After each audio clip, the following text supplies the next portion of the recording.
Greetings folks, thought I'd do a quick review on a Superfire 2 from Rothenberger. I'm going to be using this with a Rothenberger map gas. I use this mainly because it actually burns hotter than a propane, so if you're doing air conditioning work and you've got to braise rather than solder, you need something that gets hotter than propane alone.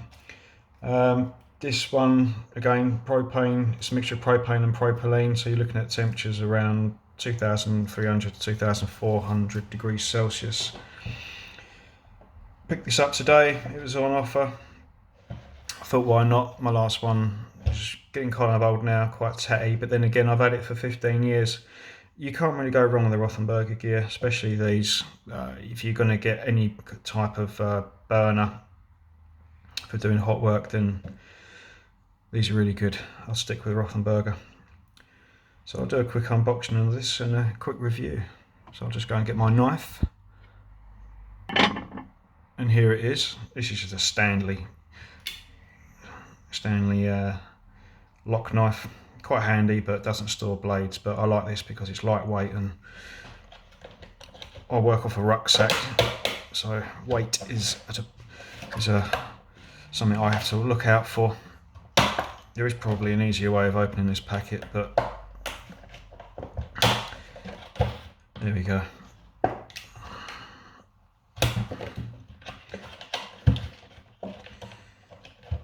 Kind of tricky to get into, but that just shows you how well they're packaged.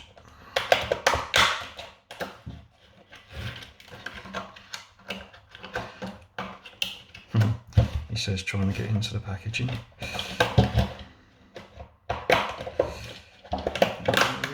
Yeah. Okay. Rip it open like it's Christmas morning.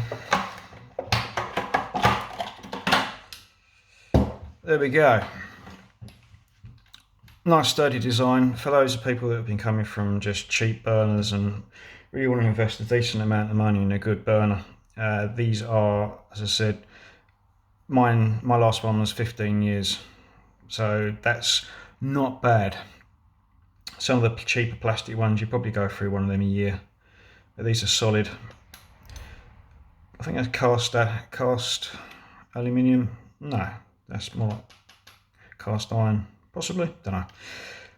Brass. All these components come off, so you can service them. You can get in there. You can clean all the bits of flux that you may drip down. You can take the burner out and have a good clean of it. Likewise, you can use a small Allen key. I believe that's a 2mm, might even be a 1.5. The whole assembly just lifts off, so you can really get in there and clean out the injector. On off does exactly what it says on the front. To ignite, you'll be clicking that as it releases a small amount of gas and does the piezo igniter that's built into it. Side note, you do need to open the gas first. So if you get a new gas bottle on and you've only just picked one of these up and you're trying to think why it's not working, well, that's because you've not opened up the gas flow. I tend, when using map gas, not to go too hot if I'm doing basic plumbing work with copper for like water pipes. You don't need as high heat. I think what a lot of people do with map gas, because it does get slightly hotter, is you tend to put the heat on the pipe. You think that the solder's gone all the way around the joint when in fact it hasn't. You've only heated one side of the pipe. So when I'm using map gas and doing water pipes with standard copper, I have it on a lowish flame, so I do get a more uniform heat around that pipe and allows the solder to run better. However, when using air conditioning copper, when doing aircon work, the hotter the better, I find. So I end up cranking this right the way open. Lock-on device. Once you've fired, push down, that's it. To cancel the flame lock, push and let go. Standard 1-inch US valve connection on the bottom. You can buy adapters that screw into this and allow you to go onto propane. bottles, and I'll show you one of those in a second. So this is the propane. Obviously it's got a different connection on the front, but you buy this adapter. This adapter screws into there.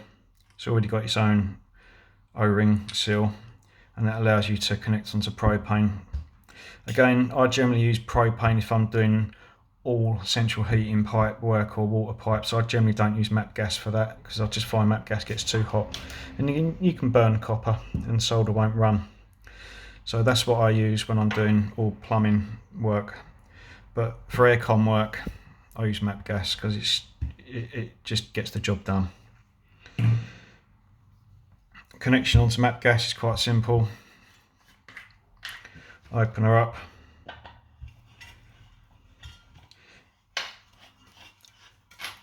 Screw it on.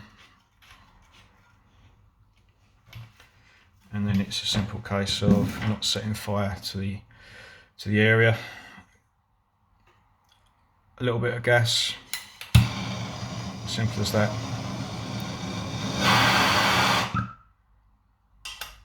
You can turn it off with the gas knob, or you can just turn it off with the off trigger. I generally do one or the other. But that's it. There's really not much to know about the Rothenberger Shore Superfire 2. It's very good.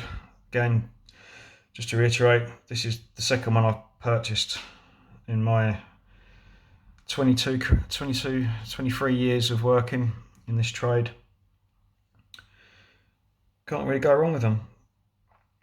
So that's the Rothenberger Superfire 2.